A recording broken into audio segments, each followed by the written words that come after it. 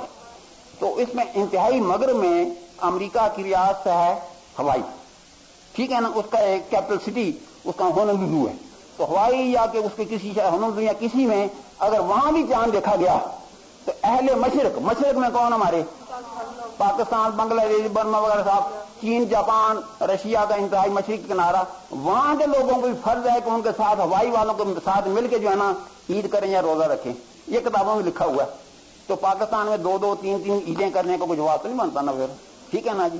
جب کہتے فقہ حنفی کی کتاب ہے شامی, ہاں جی, اور شامی میں یہ کمپلسری بھی آپ کے طور پر یہ کتاب پڑھائی جاتی ہے, تو پھر عمل بھی تو ہونا چاہیے نا. اب جب لکھا تو عمل نہ کرنا, یہ نہیں کہ کوئی کرنا نہیں چاہتے, لیکن اس میں کچھ چند ایک جو ہے نا کوئی ابہام تھے, کوئی ڈیفیکلٹیز, کوئی اپریہنشن تھی. وہ کیا تھی؟ وہ کہتے ہیں کہ ایسا نہ ہو کہ ہمارے محدود علم کی بنیاد پر ایسا رد و بدل کریں تو کبھی مہینہ 28 دن کا بن جائے, کبھی 31 دن کا بن جائے. حالانکہ حضور صلی اللہ علیہ وسلم نے فرمایا کہ مہینہ یا 29 دن کا ہوتا ہے یا 30 دن کا ہوتا ہے, نہ یہ 28 کا بن سکتا ہے نہ 31 دن کا بن سکتا ہے. یہ ان کے دور سے کچھ اور بھی اعتراضات تھے اس میں, کہ جو کہتے ہیں جی کہ گلوبل ولیج کی بات کرتے ہیں. میں نے کہا گلوبل ولیج کا تصور سب سے پہلے اسلام میں آج سے 1400 سال پہلے دیا تھا. اللہ للہ, ساری زمین ہے کہ حاکم ہے کہ یہی کی بات کیا نا, 2 سکے تھوڑے چلتے ہیں ادھر, ٹھیک ہے نا جی. تو اس میں عمل کیسے ہوگا؟ تو کس نے کہا, میرے ذہن میں یہ بات آتی تھی, میں تو 1968 سے چاند پہ کام کر رہا ہوں, لیکن آج سے 3 سال پہلے تک میرے ذہن میں یہی تھا, جو سنا تھا وہی ذہن میں بات بیٹھی تھی. امریکہ اور ہمارے یہاں پاکستان میں 2 دن کا وقت کا فرق ہوتا ہے چاند کی روت میں, تو 1 دن کیسے عید ہو سکتی ہے؟ پھر میں نے اس کا تجزیہ کیا ہے. وہ ایسے میں کہتا ہوں جی, فرض کرو پچھلے سال یا پچھلے سال چاند مشرق سے چلا, مشرق سے طلوع ہوتا ہے نا چاند, سورج جتنے بھی اجرام فرقی ہمیں مشرق سے طلوع ہوتے نظر آتے ہیں. ہم نے دیکھا بھی چاند طلوع ہوا, ہمیں تو نظر نہیں آیا, آگے افغانستان میں بھی نظر نہیں آیا, سعودی عرب میں نظر نہیں آیا, لندن میں بھی نظر نہیں آیا. جب وہ نیو یارک پہنچا تو وہاں نظر آ گیا. یعنی آخری دنوں کا چاند, جس کو پہلی کا چاند کہتے ہیں, کہ نیو یارک میں پہنچا اس کو نظر آیا. آپ کو پتا کہ جب چاند غروب ہوتا ہے تو شام کو وقت غروب ہوتا ہے نا, وہی مطلوب ہوتا ہے جو غروب آفتاب کے وقت چاند دیکھا جائے. اگر کسی نے 12 بجے چاند دیکھا تو اس کا کوئی اعتبار نہیں ہے, چاند کو آنا ضروری ہے. اس وقت فرق شام کو 1700 بجے تھے. اس کو ریلوے ٹائم کہتے ہیں, 5 بجے لکھیں, اس آج شام ہی لکھنا پڑتا ہے. تو 1700 بجے چاند دیکھا گیا نیو یارک میں, اور دن تھا یہ اتوار کا, یعنی اتوار کی شام کو یہ جو ہے نا چاند شام کو 5 بجے دیکھا گیا, ٹھیک ہے. اس وقت جو ہے نا ہم کہتے ہیں جی مکہ مکرمہ.